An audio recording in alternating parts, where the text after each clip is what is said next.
Hello and welcome to New Filmmakers Los Angeles in partnership with Movie Maker magazine. My name is Danny DeLillo. We're here at the South Park Center. I'm delighted to be joined with Omar with his fantastic film, Man in the Morgue. Let's take a look at the clip.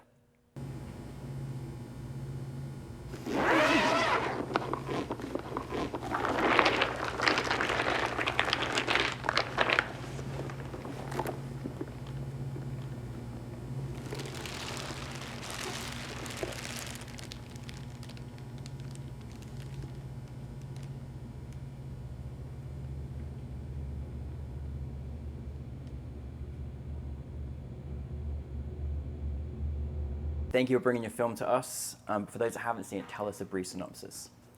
Yeah, it's a disorientating, bizarre night journey following this man in the morgue who comes across a recently deceased body that looks exactly like him.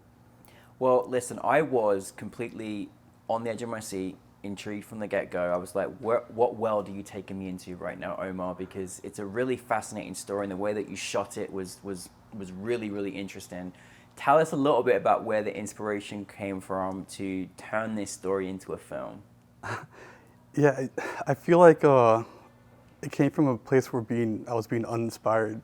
Really? Yeah, just uninspired and like disaffected by the current state of affairs in the world. Yeah. Like the deteriorating effects it's had on society, particularly our perceptions of reality, like what is the objective truth. Yeah.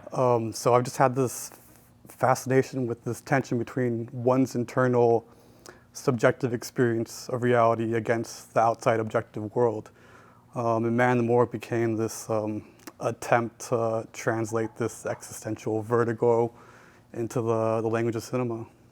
I love that, you know, it's not very often, Omar, we hear someone saying, I made this story when I felt uninspired. Like, that's amazing that you made this fantastic project in a moment when you felt uninspired. I'm fascinated to see what you are when you are inspired, because this was great. But that's really interesting and such a really understandably a great outlook and concept of why you should be making a film like this, because in this character, you know, it was very out-of-body experience, you know, and obviously set in a morgue as well. This character was fascinating, and you know, I love that you kind of you made your audience work hard to play whether we were in reality, out of reality, what was happening. How did you go about creating your main character, and as a director, you know, taking the writing and directing, how did you kind of direct this piece as well, or want it to kind of feel and look like? Yeah, this all came about when, again, feeling disaffected and uninspired. I was at the time working on another project with a very talented Icelandic screenwriter friend of mine, David Bar Stephenson, and we had a few projects going, and just like unplugging from social media and reality, and just like really coming to terms with my mortality. Yeah. This started to bubble up. The story started to bubble up in me, and so I asked my collaborator, can I pluck this one character out of this story and put him into this exploration of emotions and thoughts that I'm feeling right now.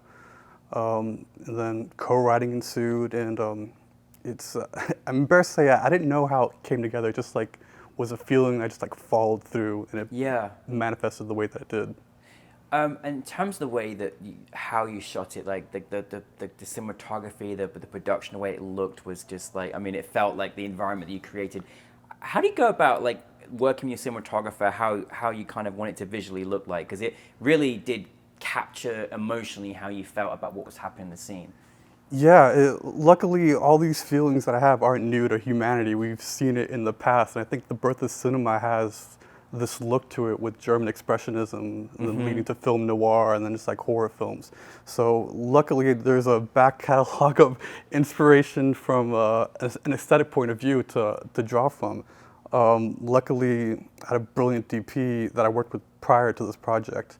That when I brought it to him, I'm like, look, I'm feeling this Twilight Zone-esque type of sense with this project. And he had his own ideas of like a chiaroscuro painting, lighting effect. Yeah. That we just came together and we shot the way that we shot it. And New York can lend itself to like really beautiful lighting textures. Yes.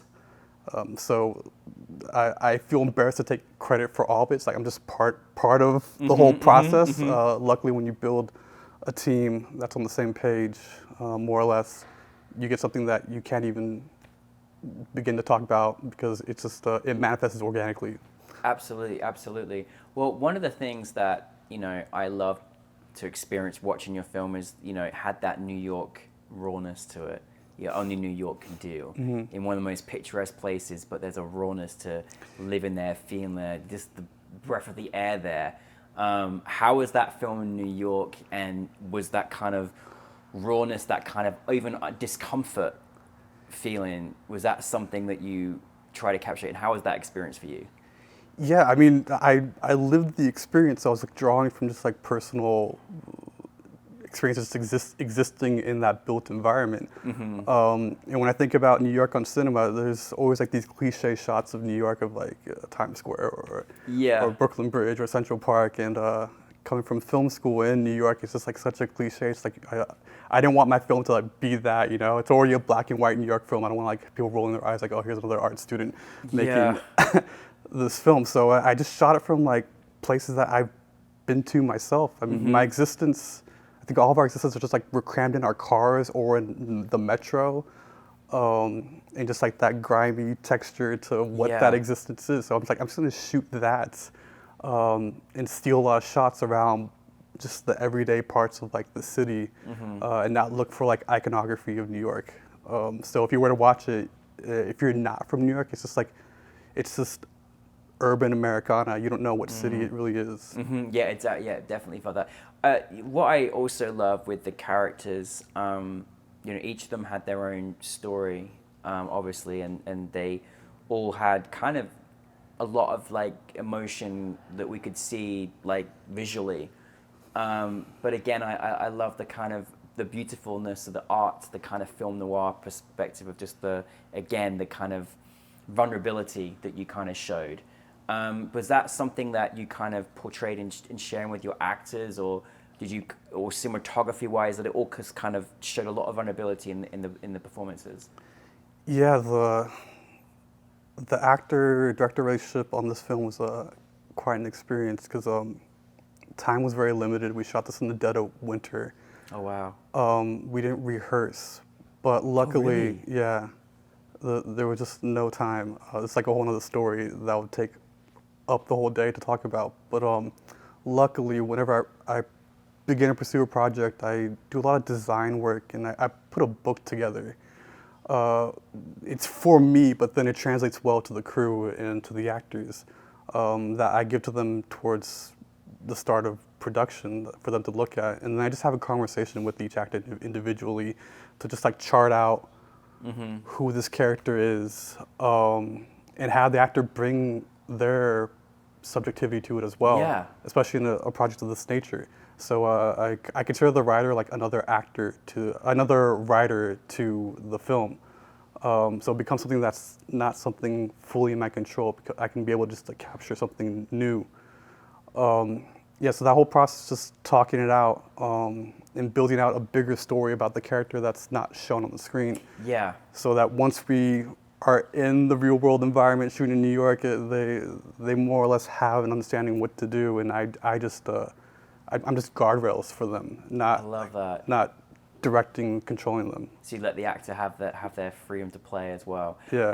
I love that you mentioned that, because you made that film that you go away thinking about, because you're like, you give us a glimpse, and like you said, you don't want to show everything like on screen as well. So I'm curious, from what you said about where the inspiration came from, what did you want your audience to kind of experience, take from your film? Because there's a lot of lovely unanswered questions or things to think about beyond the film, and I love when you've got that experience as an audience member. So how is it your perspective with that? Yeah, that's a good question. I'm embarrassed to say I don't know. It's it's a really internal experience when you're making a film of this nature.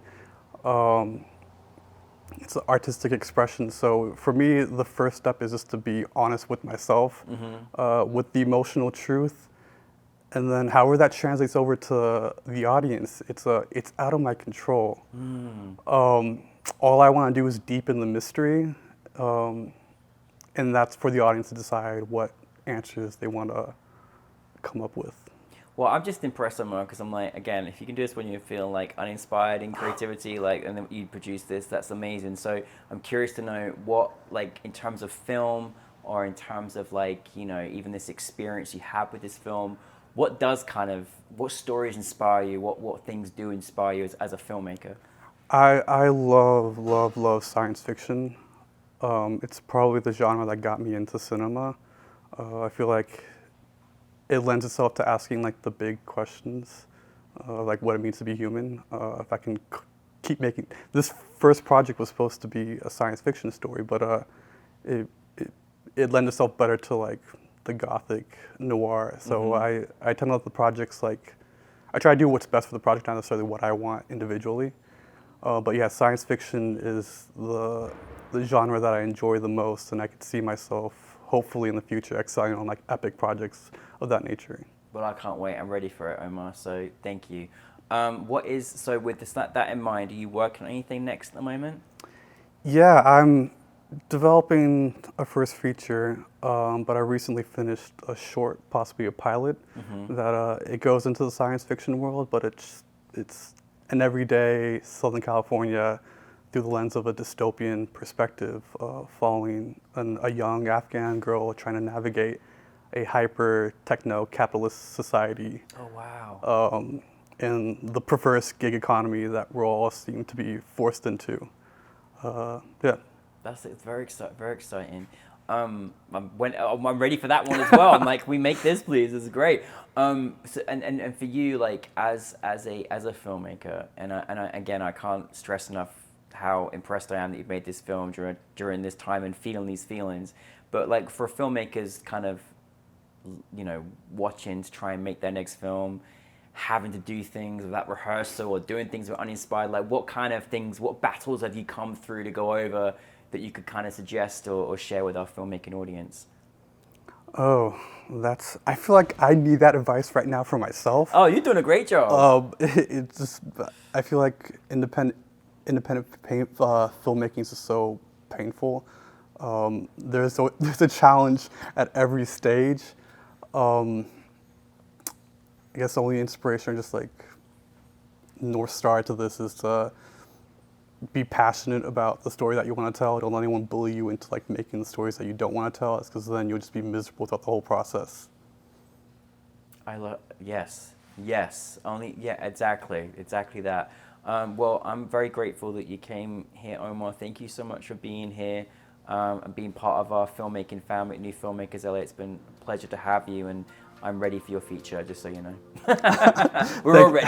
Thank you for having me. But thank you very much. Thank you for Man in the Morgue. Thank you, everybody. Omar, everybody.